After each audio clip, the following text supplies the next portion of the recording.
হুমায়ুন আহমেদের বেশ কয়েকটা বই বাক্সটাতে ছিল। তার মধ্যে একটা হচ্ছে এই একটু পুরনো পুরনো ধাঁচের বা একটু পুরনো বই, নিশিথিনী।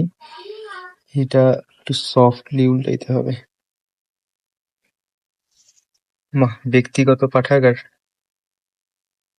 ফারিক ব্যক্তিগত পাঠাগার, স্থাপিত 1988। প্রথম প্রতীক সংস্করণ 1988।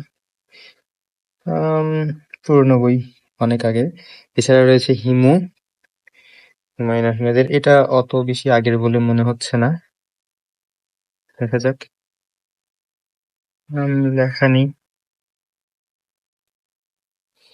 এটা হচ্ছে চতুর্থ মুদ্রণ নাকি সময় 98 দেওয়া, চতুর্থ মুদ্রণ 95 বা 98 সালে। এছাড়া রয়েছে ছায়াবিথি, হুমায়ুন আহমেদের।